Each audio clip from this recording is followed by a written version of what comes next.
Welcome back to Inward Bound. So, Mr. Suryarachi, where we left off earlier, how exactly the mind works. You were going to explain to us exactly what habit plays in this whole scheme of things. Right. Now, the first I try to explain how the mind works. This one thought comes. And I believe you had succeeded as well. Yeah, it's just like when you talk about the processors in computers, right? They say how many commands can it process in a millisecond or something like that, right? Still, it is sequential, right? Another interesting thing of the mind is how we are conditioned, and it's a habit to grab and reject. Right? From the time we sat, how many times we change our posture?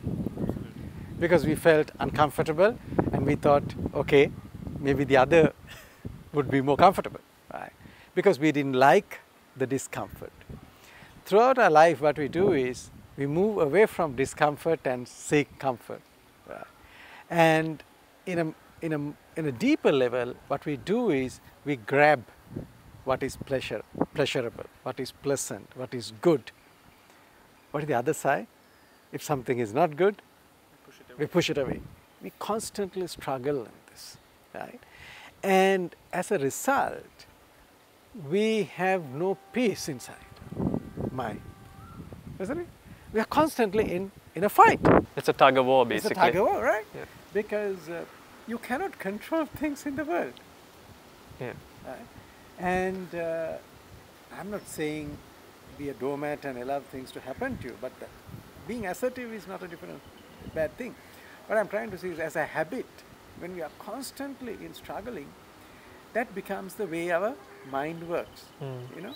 And more you understand how computers work, your mind works exactly the same way, right? Another interesting habit, you know, this, shall we call this MOS version, right? Our normal mind operating system is, when we experience something pleasant, what do? We like to recall it, right? You know, you can see when people are, teenagers, right? You had some pleasant experiences during the day. What do? You recall it. You recall it, yeah. And then what happens? When you recall it, you get the same experience, almost. Yeah. Physically, psychologically, you get the same feeling. So the mind has learned a very interesting lesson because of this. If something pleasant happens, you better recall it, because you can get it free. Right, yeah. Without having to go through the same experience. But it's like a program. Program is recall and replay. Now, sometimes we not only recall and replay good experiences, even the bad ones. Right now, you are much younger to me. You remember this better than me. The time that you were losing your teeth, right? When they were shaking, what did you do? You kept on Yes. doing it, isn't it? Of course. Yeah. Guilty as charged. That's right. And your parents say, please don't do it because your teeth will come in the wrong direction or whatever. But you wanted to do it. Now, if you honestly go back to that experience, was it a pleasant experience or a little bit irritable experience?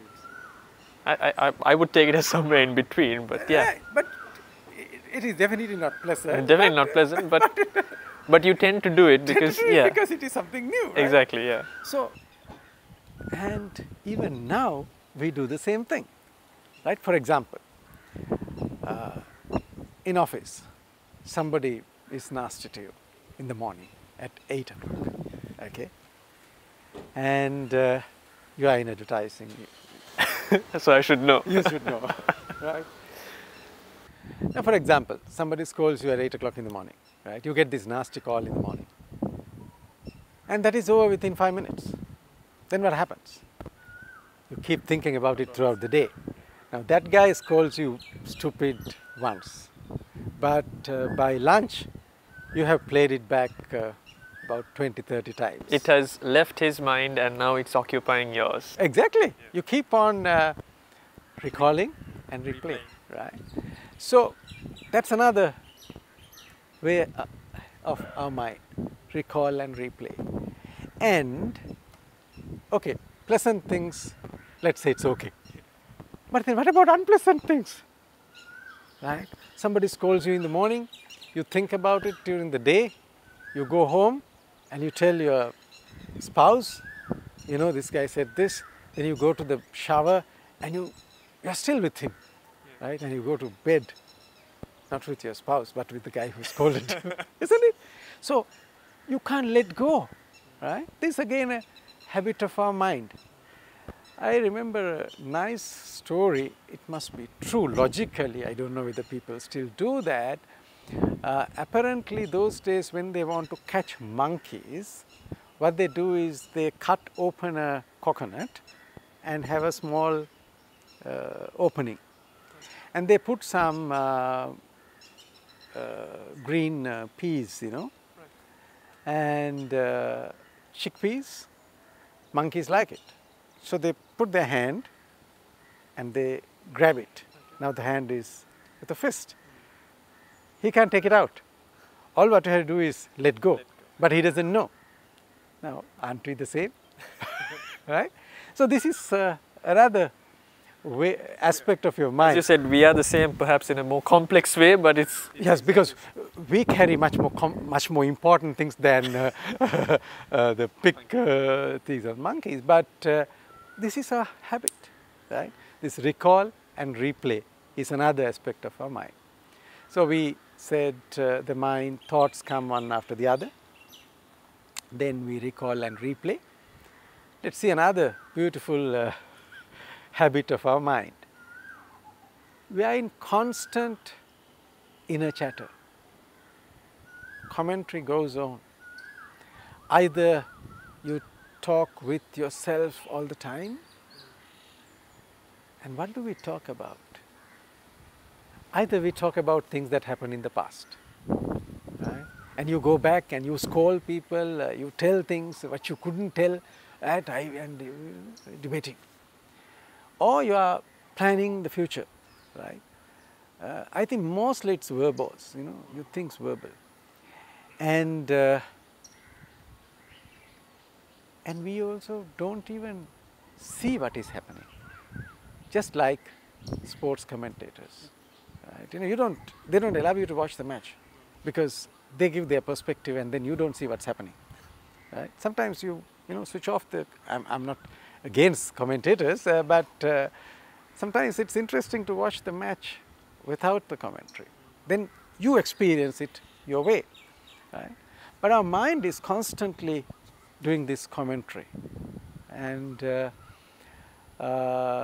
it's such that you cannot be without commenting. It's our habit, right? And there's this beautiful Zen story which tells this habit. There was this Zen master who used to go with his young novice. And in the evenings he goes to this place where he can observe the sunset. And one day when he went, this guy, the younger one, said, "Oh, what a beautiful sunset." He said, "Let's go back.